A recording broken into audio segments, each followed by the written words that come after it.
Hello friends, Java language सीखने की series में आज हम देख रहे हैं हमारा लेक्चर 42, जिसमें हम सीखेंगे फाइल हैंडलिंग के इंट्रोडक्शन के बारे में। यानी आज हम देखने वाले हैं कि फाइल हैंडलिंग क्या होती है जावा के अंदर। तो स्टार्ट करते हैं। पहले हम कुछ बेसिक टर्मिनोलॉजीज को रिकॉल करें। फाइल हैंडलिंग की ज़रूरत हमें तभी समझ में आएगी। सबसे पहले हम बात करते हैं डेटा क्या होता है। तो डेटा मतलब एनी पीस ऑफ इंफॉर्मेशन। अच्छा, आप मुझे एक चीज़ बताइए, जब आपका प्रोग्राम रन होता है तो वो कहाँ रहता है? वैसे तो आपने प्रोग्राम एक फ़ाइल के रूप में बना के सेव करा हुआ है। कोई भी सॉफ्टवेयर सेव है, कहाँ सेव है? हार्ड डिस्क में ना। आपके कंप्यूटर में जो हार्ड डिस्क है, सेकेंडरी स्टोरेज है, उसके अंदर आपने सेव करके रखा हुआ है अपना प्रोग्राम। लेकिन जब आप प्रोग्राम को रन करते हैं, चलाते हैं, तो वो कहाँ आ जाता है? वो आ जाता है रैम में।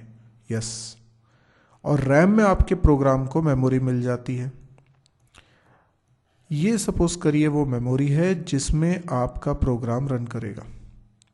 तो रैम के अंदर और भी प्रोग्राम्स हैं, लेकिन आपके प्रोग्राम को ये मेमोरी मिली हुई है। अच्छा, आपके प्रोग्राम में आपने कई सारे वेरिएबल्स बनाए होते हैं, ऑब्जेक्ट्स बनाए होते हैं, यानी वो मेमोरी स्पेसेस बनाई होती हैं जिनको आप एक्सेस करेंगे अपने प्रोग्राम के अंदर और जिनके अंदर आप डेटा रखने वाले हैं। अब डेटा की अगर अपन बात कर रहे थे तो डेटा क्या है? कोई भी पीस ऑफ इंफॉर्मेशन। कोई भी प्रोग्राम हम डेटा को हैंडल करने के लिए ही बनाते हैं। सोचिए, यदि मुझे 2 नंबर को ऐड करने का प्रोग्राम बनाना है तो 2 नंबर क्या है? डेटा। यदि मुझे एक ऐसा प्रोग्राम बनाना है जो लिस्ट ऑफ वर्ड्स में से कोई पर्टिकुलर वर्ड फाइंड आउट करे, जैसे डिक्शनरी में अपने को वर्ड फाइंड आउट करना होता है, तो लिस्ट ऑफ वर्ड्स क्या है? डेटा। तो वो डेटा भी तो कहीं रखोगे ना। तो आप वेरिएबल्स बनाते हो अपने प्रोग्राम में और वेरिएबल्स के अंदर डेटा रखते हो। ऑब्जेक्ट बनाते हो, ऑब्जेक्ट के अंदर डेटा रखते हो। तो ऑब्जेक्ट हो या वेरिएबल हो, वो माध्यम है जिसके अंदर हम डेटा रखेंगे। वेरिएबल में डेटा क्यों रखते हैं?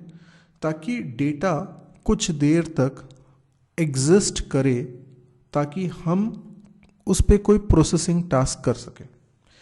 भाई, मुझे उस डेटा का इस्तेमाल करना है। इस्तेमाल करना है मतलब उसको यूज़ करके कोई एक्शन परफॉर्म करना है। और हो सकता है कि मुझे मल्टीपल टाइम्स इस डेटा की ज़रूरत पड़े। तो मेरे प्रोग्राम में कुछ कोड मैंने लिखा होगा, ये वो स्टेप्स होंगी जो चलेंगी तो इस डेटा का इस्तेमाल करेंगी। तो ये डेटा परसिस्ट करना चाहिए। परसिस्ट मतलब एग्जिस्ट करना चाहिए, वहाँ पर मौजूद रहना चाहिए तब तक जब तक कि मेरा ये टास्क पूरा कंप्लीट ना हो जाए। तो वेरिएबल से डेटा को एक लाइफ मिल जाती है। एक लंबे समय तक वो डेटा एग्जिस्ट करता रहता है जब तक कि ये स्टेप्स पूरी कंप्लीट नहीं हो जाती। तो डेटा परसिस्टेंस क्या है? डेटा का एग्जिस्टेंस, डेटा की मौजूदगी। अब डेटा की मौजूदगी आपको कितने समय के लिए चाहिए, यानी कितनी देर तक आप चाहते हैं कि डेटा एग्जिस्टेंस उसका बना रहे? तो ये जब तक कि हमारा काम पूरा नहीं हो जाता, तो यानी जब तक हमारी स्टेप नहीं चल जाती है पूरी, तब तक हम चाहेंगे कि ये वेरिएबल के अंदर डेटा परसिस्ट करे। अच्छा, ये वेरिएबल जो है, ये लोकल वेरिएबल होते हैं, इंस्टेंस वेरिएबल होते हैं, जिसके बारे में जावा में आप ऑलरेडी पढ़ चुके हैं। तो जो वेरिएबल्स होते हैं उनकी अपनी एक लाइफ होती है। लाइफ का मतलब ये हुआ कि वो बनते हैं और डिस्ट्रॉय हो जाते हैं। जब वो बनते हैं और डिस्ट्रॉय होते हैं, उसके बीच में हम उसका इस्तेमाल करते हैं। फॉर एग्जांपल, मैंने अगर किसी फंक्शन के अंदर एक वेरिएबल बनाया है, तो जैसे ही वो फंक्शन कॉल होता है, वो वेरिएबल क्रिएट होता है, और फंक्शन का जब कोड खत्म हो जाता है और फंक्शन एंड हो जाता है, तो ऑटोमेटिकली उस फंक्शन के अंदर के सारे वेरिएबल भी डिस्ट्रॉय हो जाते हैं। तो ये लाइफ हुई उन वेरिएबल्स की। तो एक प्रोग्राम की लाइफ में वेरिएबल्स की लाइफ प्रोग्राम की लाइफ से नॉर्मली छोटी होती है। चलो, कोई वेरिएबल बहुत ज़्यादा ज़िंदगी भी जी रहा है तो भी वो प्रोग्राम की ज़िंदगी से बड़ी ज़िंदगी नहीं जी सकता। यानी कोई भी वेरिएबल की लाइफ प्रोग्राम की लाइफ से कम ही होगी। अगर ये बात आपको समझ में आ रही है तो क्या आप सोच सकते हैं ऐसे भी टास्क हो सकते हैं जिनको करने के लिए प्रोग्राम की लाइफ एंड हो जाने पर भी डेटा का एग्जिस्टेंस रिक्वायर्ड हो? देखिए, मैं एक एग्जांपल देता हूँ। जैसे हम बैंकिंग का सॉफ्टवेयर बनाते हैं। मान लीजिए कि आपने कुछ पैसे अपने अकाउंट में जमा करें, तो आपने जो अमाउंट अपने अकाउंट में जमा करा है वो इस वेरिएबल में रख दिया गया है। अब दूसरे दिन या कुछ दिनों के बाद आप वो पैसा विड्रॉ करने के लिए आते हैं, तो प्रॉब्लम क्या है? जिस दिन आपने पैसा जमा किया था तब ये कोड चला था, इस वेरिएबल के अंदर कितना अमाउंट आपने जमा किया वो डिटेल भी आ गई थी, वो डेटा भी आ गया था। लेकिन शाम को तो बैंक वालों ने प्रोग्राम तो बंद कर ही दिए होंगे, सारे प्रोग्राम बंद हो गए होंगे, कंप्यूटर्स ऑफ करके चले गए होंगे। तो क्या हुआ होगा? ये जो पूरा का पूरा प्रोग्राम है जब एंड होगा तो ये वेरिएबल तो डिस्ट्रॉय हो ही जाएंगे ना। अब कई दिनों बाद जब वो आप दोबारा जाते हैं बैंक में, तो उस समय ये प्रोग्राम दोबारा चालू किया जाता है, तो ये वेरिएबल तो नया बनता है, दोबारा बनता है। तो इसमें उस समय पहले क्या डेटा था इतने दिन पहले, ये कैसे इसके पास रहेगा? यानी कि प्रोग्राम की ज़िंदगी से ज़्यादा आपको इस डेटा की ज़िंदगी चाहिए। आप चाहते थे कि ये डेटा परसिस्ट करे चाहे प्रोग्राम एंड होकर दोबारा स्टार्ट हुआ। अब ये कैसे होगा? प्रोग्राम अगर एंड हो जाएगा तो वेरिएबल तो डिस्ट्रॉय हो जाएंगे। तो इसीलिए हम इस डेटा को स्टोर करेंगे एक ऐसे मेमोरी मीडियम में जो कि परमानेंटली डेटा को स्टोर कर सकता हो। अब रैम में तो कोई डेटा परमानेंटली स्टोर हो नहीं सकता, इसलिए हम सेकेंडरी स्टोरेज का सहारा लेंगे, जैसे कि हार्ड डिस्क। हम क्या करेंगे, हार्ड डिस्क में बनाएंगे एक फाइल, और इस फाइल के अंदर इस वेरिएबल का डेटा पहुंचा देंगे। क्या होगा इससे? प्रोग्राम में जब पहली बार आपने पैसा जमा किया था तो इस वेरिएबल में आया था, फिर इस वेरिएबल से डेटा कहाँ चला गया था? इस फाइल में चला गया था। अब ये प्रोग्राम एंड हो गया तो ये वेरिएबल डिस्ट्रॉय हो गया, लेकिन डेटा अभी भी परसिस्ट कर रहा है इस फाइल के अंदर। अगली बार जब कई दिनों बाद आप दोबारा बैंक जाते हैं, दोबारा पैसा आप विड्रॉ करना चाह रहे हैं, तो आप देखते हैं कि ये प्रोग्राम दोबारा स्टार्ट हुआ, ये वेरिएबल नए सिरे से बना। पर इस वेरिएबल के बनते ही हम क्या करना चाहेंगे कि इस फाइल में जो डेटा रखा था वो वापस लेकर आए और इस वेरिएबल में रख लें।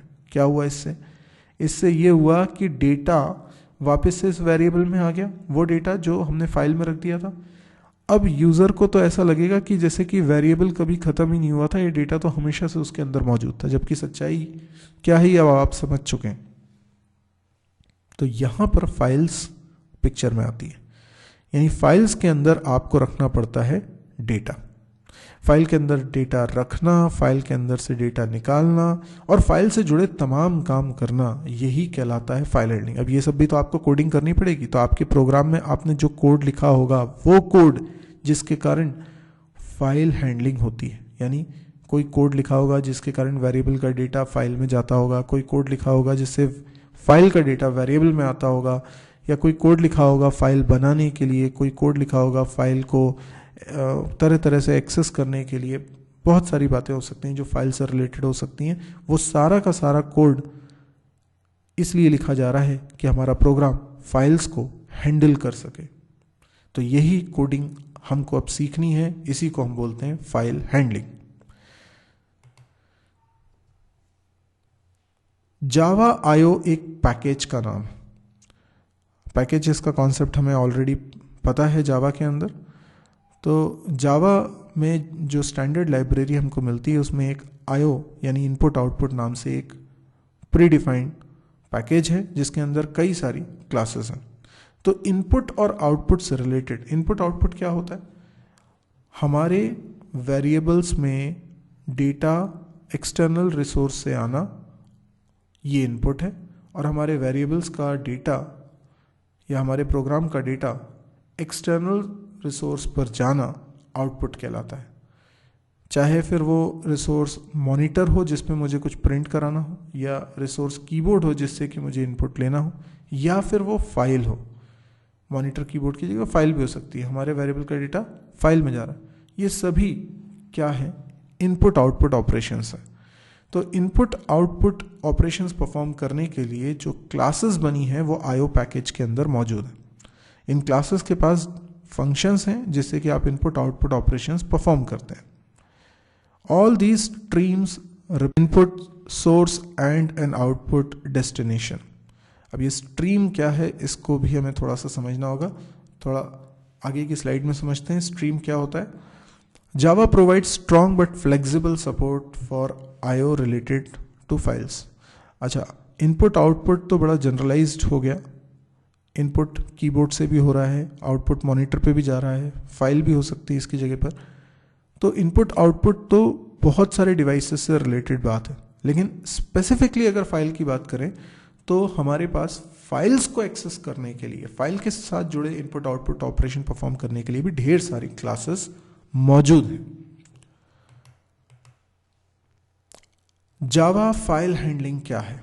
तो फाइल हैंडलिंग किसी भी प्रोग्रामिंग लैंग्वेज का एक बहुत ही ज़रूरी हिस्सा होता है। नॉर्मली हम जो प्रोग्राम्स बनाते हैं उसमें बहुत ज़रूरत पड़ती है फाइल हैंडलिंग के टास्क को परफॉर्म करने की, तो जावा भी ये फैसिलिटी आपको प्रोवाइड करता है।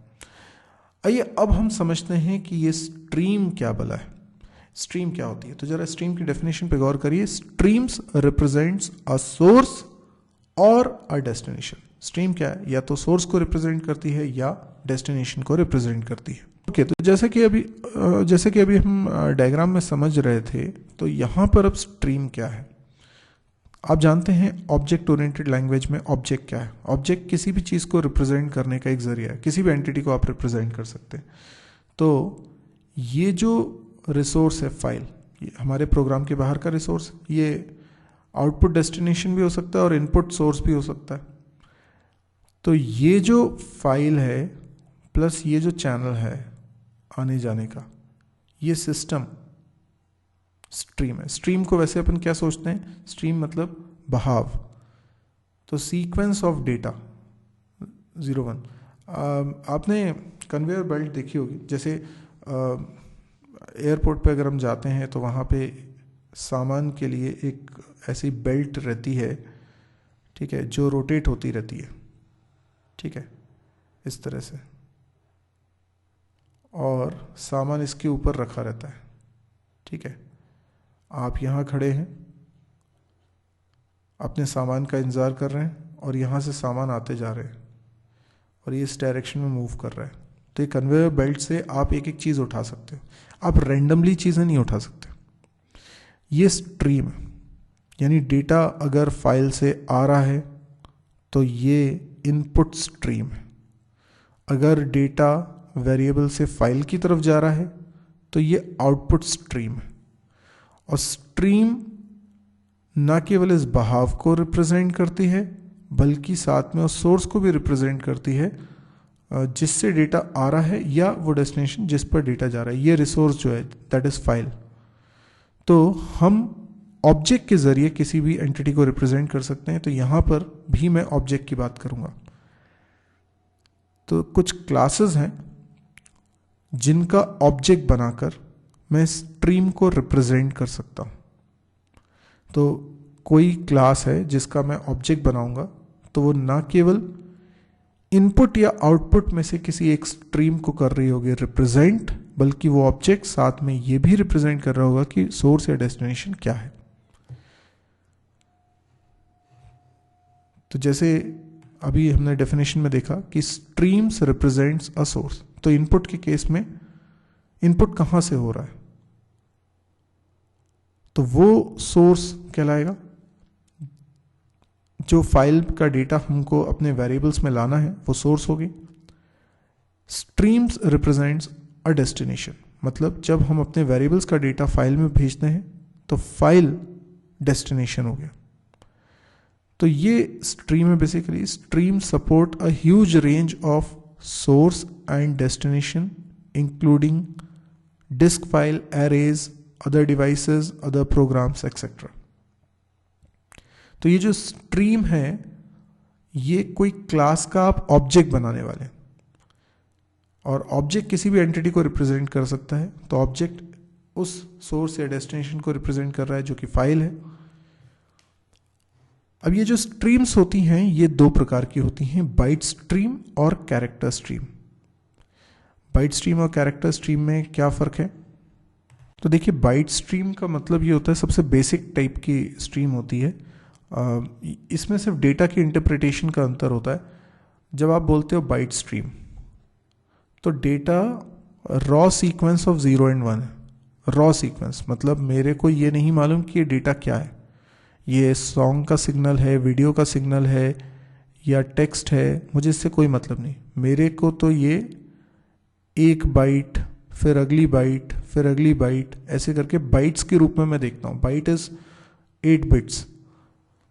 और जो कैरेक्टर स्ट्रीम है वो बेसिकली डेटा को कैरेक्टर मानती है, यानी sequence of few zeros and ones collectively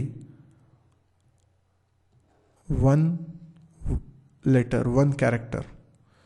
Similarly, another sequence of 0, 1 becomes another character. So, हमारा जो परसेप्शन है वो इस तरह से है कि बाइट स्ट्रीम है तो सीक्वेंस ऑफ 0, 1 आ रहा है विदाउट बॉदरिंग कि वो डेटा क्या है। और जब कैरेक्टर स्ट्रीम है तो जो 0, 1 ट्रैवल कर रहा है उसमें 0, 1 का कुछ बंच लेंगे हम और उसे बोलेंगे एक कैरेक्टर, फिर अगला कैरेक्टर, फिर अगला कैरेक्टर, ऐसे करके कैरेक्टर बाय कैरेक्टर ट्रैवल कर रहा है। देखिए, ये बहुत ही इंपॉर्टेंट है समझना कि कैरेक्टर स्ट्रीम क्या है।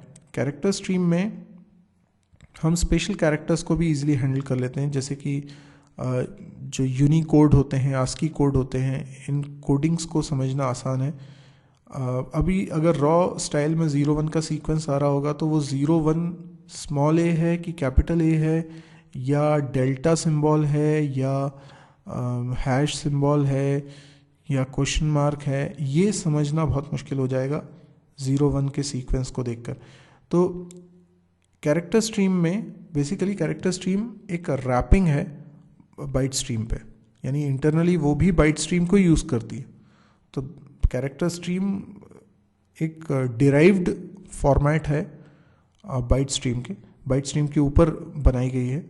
तो इंटरनली ये बाइट स्ट्रीम को यूज़ करके ही रॉ फैशन में 0, 1 को ही देखती है। लेकिन ये कैरेक्टर स्ट्रीम जब हम यूज़ करते हैं तो हमको डेटा एज अ कैरेक्टर प्रतीत होता है। हमको ऐसा लगता है कि डेटा क्या है, कैरेक्टर्स हैं, जबकि वो इंटरनली बाइट स्ट्रीम को ही यूज़ करके बनाई गई है। तो कैरेक्टर स्ट्रीम को रिप्रेजेंट करने वाली कुछ क्लासेस हैं, बाइट स्ट्रीम को रिप्रेजेंट करने वाली कुछ क्लासेस हैं। जैसे ये क्लासेस हैं जो बाइट स्ट्रीम को रिप्रेजेंट करती हैं, और ये वो क्लासेस हैं जो कैरेक्टर स्ट्रीम को रिप्रेजेंट करती हैं। तो होता ये कि जो कैरेक्टर स्ट्रीम को रिप्रेजेंट करने वाली क्लासेस हैं उनके पास ऐसे फंक्शंस हैं जो कि बिट्स को या बाइट्स को कन्वर्ट कर लेते हैं, आइडेंटिफाई कर लेते हैं एक कैरेक्टर के रूप में। तो जो यूज़र फ्रेंडली नोटेशंस होते हैं, कैरेक्टर्स होते हैं, जिनके लिए डिफरेंट कोडिंग टेक्निक्स हैं, उनको हम इसमें इम्प्लीमेंट कर पाते हैं। फिर एक और बात ये रहती है कि अलग अलग कोडिंग टेक्निक के हिसाब से एक कैरेक्टर का साइज भी क्या होगा ये निर्धारित होता है, यानी एक कैरेक्टर कितने बिट्स से मिलकर बनेगा ये कोडिंग टेक्निक पे डिपेंड करता है। तो जैसे आस्की कोड है तो 8 बिट्स को मिलाकर एक कैरेक्टर बनेगा। यूनिकोड है तो वहाँ पे 2 बाइट्स को मिलाकर यानी 16 बिट्स को मिलाकर एक कैरेक्टर बनेगा। तो अलग अलग कोडिंग टेक्निक में कैरेक्टर का साइज भी डिफरेंट हो जाता है। तो ये चीज़ हम इम्प्लीमेंट कर पाते हैं कैरेक्टर स्ट्रीम में। तो 2 तरह की ये स्ट्रीम्स हैं और इन दोनों में कई सारी क्लासेस हैं और इनको अपन देखेंगे अपने आगे की वीडियोस में। फाइल हैंडलिंग के इस वीडियो को अगर आपको पसंद आया है तो लाइक करिए, और यदि आप इस तरह का अभी और वीडियोस देखना चाहते हैं तो आप इस चैनल को ज़रूर सब्सक्राइब करिए। इसमें काफ़ी सारे वीडियोस रखे हुए हैं ऑलरेडी और कई सारे वीडियोस इसमें आने वाले हैं। फाइल हैंडलिंग में कोडिंग पार्ट को मैं आगे के वीडियोस में कवर करने वाला हूं। आप मेरी वेबसाइट को विजिट करना ना भूलें, www.mysirji.com। इस वेबसाइट पे मैंने अपने YouTube के सारे वीडियोस को ऑर्गेनाइज फॉर्मेट में रखा हुआ है जो अलग अलग चैनल्स पर, तो आप उसको ज़रूर देखिए। इसके साथ ही आप उसमें ये भी देखेंगे कि मैं कौन से वीडियोस नेक्स्ट अपलोड करने वाला हूँ और कौन से अभी रिसेंटली वीडियोस अपलोड करे हैं। इसके अलावा आप प्रोग्रामिंग एक्सरसाइज और कैंपस प्रिपरेशन से रिलेटेड वीडियोस भी उसमें देख सकते हैं। कई सारी लैंग्वेजेस के वीडियोस उसमें हैं। और अगर आपको पसंद आए तो आप इसको शेयर ज़रूर करिए अपने फेसबुक वॉल पे, इस वीडियो को भी और इस वेबसाइट को भी। देखिए, मेरा मकसद है कि हिंदी में ये सारे वीडियोस ज़्यादा से ज़्यादा लोगों तक पहुंचाना। जिन लोगों को इंग्लिश में सीखने में दिक्कत जाती है या किसी भी वजह से उनको सीखने में दिक्कत जा रही है, तो वो लोग इन वीडियोस के सहारे आसानी से सीख सकें। और अगर किसी को, जैसा कि रिस्पॉन्सेज आ रहे हैं, बहुत लोगों को इससे फ़ायदा हो रहा है, तो अगर आपको इससे फ़ायदा महसूस हो रहा है तो मान के चलिए कि बहुत सारे लोग हैं जिनको फ़ायदा हो सकता है। तो प्लीज़ आप इसको शेयर ज़रूर करिए। Thank you.